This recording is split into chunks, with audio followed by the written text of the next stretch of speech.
지난해 보령의 한 어린이집에서 교사들이 한두 살 된 아이들을 학대했다며 피해 야당의 학부모가 저희 MBC에 제보를 해주셨는데요. 이 교사들은 재판에 넘겨져 판결을 기다리고 있는데 부모들은 가해 교사들에게 엄한 처벌이 내려져야 한다고 주장하고 있습니다. 이승섭 기자입니다.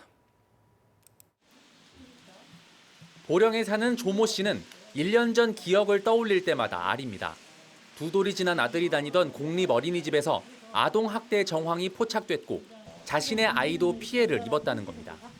낮잠을 안 잔다고 이불에 누워있는 애 자체를 던졌죠. 무릎 꿇고 한 20여 분간을 그렇게 어둑하니 앉아있더라고요. 그걸 보는데 가슴이 찢어졌고요. 경찰 조사 결과 어린이집 교사 3명이 원아 8명에게 석 달 동안 80차례 넘게 학대 행위를 했고 조 씨의 아들은 39차례나 당한 것으로 밝혀졌습니다.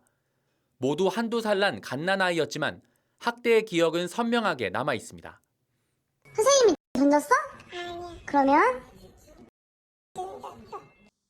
해당 어린이집 교사 3명은 아동학대 혐의로 재판에 넘겨졌습니다. 다음 달 선고를 앞두고 검찰은 이들에게 각각 징역 4월을 구형했습니다.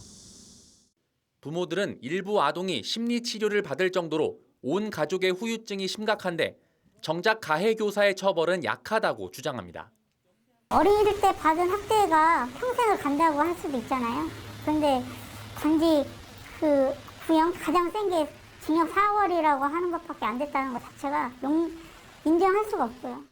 지난 2020년 경찰과 검찰의 수사를 거쳐 법원에 판결이 나온 아동학대 사건은 2,600건. 이 가운데 60% 이상은 사회봉사나 보호관찰 등의 보호처분에 그쳤고 징역형의 실형이 선고된 건 중상해나 사망사건인 41건에 불과합니다. 정서학대에 대한 회복 탄력성이 성인에 비해서 현저히 떨어집니다. 법원이 아동의 인권이라든지 인격에 대해서 굉장히 낮게 생각을 하는 것은 아닌가. 영국은 지난 2015년 아동에게 정서적 학대를 가한 경우 최고 징역 10년을 선고할 수 있는 일명 신데렐라법을 제정했습니다. MBC 뉴스 이승섭입니다.